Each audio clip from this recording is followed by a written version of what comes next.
next. And so there are a series of choices that present themselves to us. And the mask of that choice is sometimes you don't get an option. We spend our lives thinking that there are decisions that we have to make. This is true. But the most powerful thing we do is actually exercise a choice that asserts ourselves, asserts who you are, has allowed me to assert who I am in the face of a circumstance you really didn't want. The one you didn't want to deal with, the one you didn't plan with, the one that was unexpected. So when you think about taking the reins, this journey isn't always about the destination. The journey is often about the journey itself. And it's about the choice that you're confronted with, even if there's only one choice. The choice may be survival. How are you going to put food on the table? Last year I had the distinct honor of having been profiled in an article that a Hispanic executive wrote, and I've got to tell you, siendo hija puertorriqueña de una mamá bien orgullosa, so being a Puerto Rican daughter of a very proud mother, she was not too proud with the title of the article, which was Harvard to Homeless. Because when you grow up in our families, there are some things you never want the rest of the world to know about. There are some things you don't want the world to see. You know, as a culture, we work very hard to be independent and self-sufficient, and sometimes the greatest illusion is that we can do it all ourselves. You know, the reality is, when my parents broke up and entered into a very bitter divorce, you know, I was 17 years old and I felt like property in the settlement. You know, my dad said to me, if you want to go back to Harvard, I'll pay for your education, but you'll have to leave your mother. And when you're confronted with choices, that's when you show up. That's who you really are, and those decisions aren't necessarily about convenience. It's about what's important to you. It's about your integrity. It's about what gives you the sense of purpose that you live for. And that's no different in the work environment. You know, I never returned to Harvard as a student. I was very fortunate to have the opportunity to return to Harvard when I was recruiting for Merrill Lynch.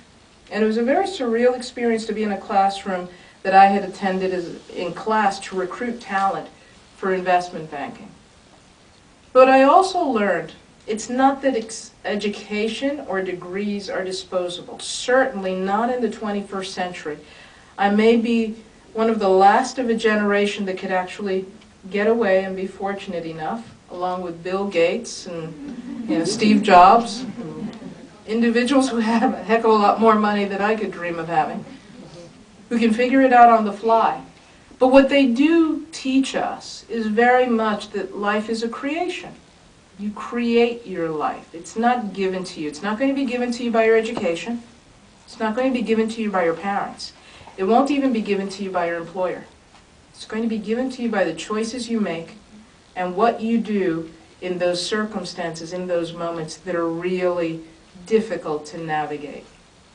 So I'll leave you with a couple of things.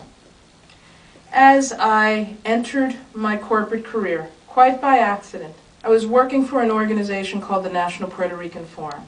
It was the early 1980s. My gift, maybe Santa gave it to me, maybe my parents gave it to me, was the ability to talk and communicate with people, something I love doing still, and it's hard to get me to shut up, as you can see.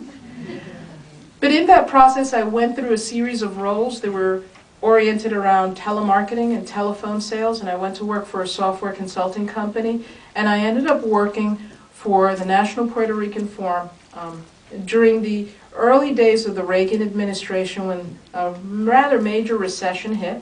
The company I was working for downsized its sales staff. I was impacted, and I got an offer walking out the door from some friends that I had at the National Puerto Rican Forum, and I worked there 2 years. I was introduced to individuals that I considered early mentors. These were women who were much older. Names you may or may not be familiar with. One is better known. Her name was Antonia Pantoja, and she's an individual who I think has been instrumental for any Latino who has been who has come to the United States, lived in the United States, certainly grown up in New York. She was born in the early 1920s. She became an educator. She was very much a civil rights activist. She was the founder of the National Puerto Rican Forum. She was the founder of Boricua College as well. And she was a woman who made her life a mission that we as Latinos could have a better life for ourselves. And the other woman was a close friend and ally of hers who lived in Queens, where I grew up, a woman by the name of Alice Cardona. And both of these women, you know, their education, they got it. They weren't smooth. They weren't polished. They weren't like the executives that I interact with on a daily basis. But like Antonia used to say, you can't live a lukewarm life. You must live life with passion. They put their passion into everything they do. And they inspired me to have that same kind of passion in helping others, in developing myself, in being present to the possibilities and opportunities that lay before me. Now, I could have a conversation in my head that says I don't have my undergraduate degree, and I don't have my MBA.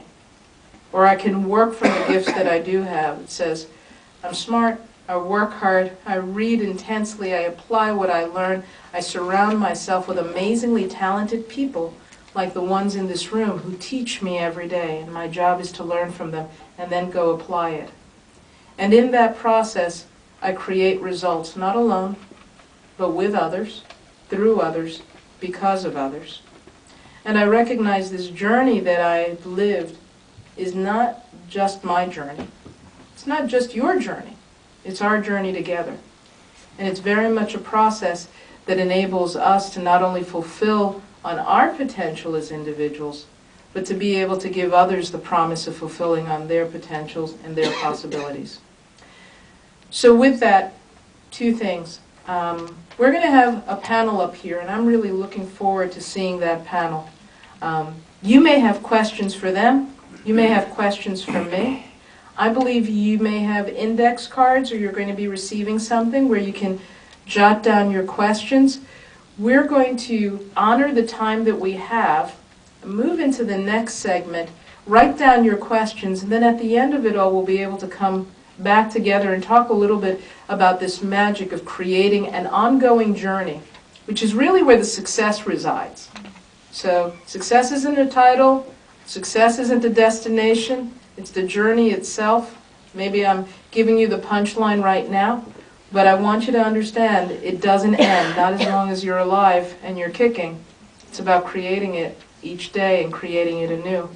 And it's that possibility and promise that you are that really is what enables us to have a very vibrant and powerful and influential Latina community.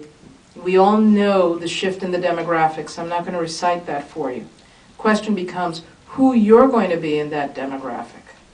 50 million is a large number, but change comes one person at a time.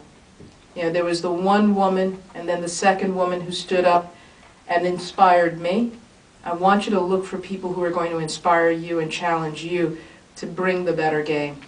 We're going to challenge you to lean in, as Maria said earlier, because this really isn't about just absorbing. It's going to be about what you put forth.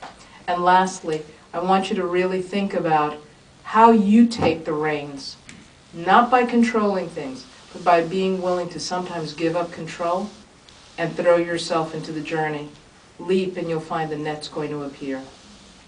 So with that, I'm going to turn this back over to Rodolfo. You ready to introduce our panel?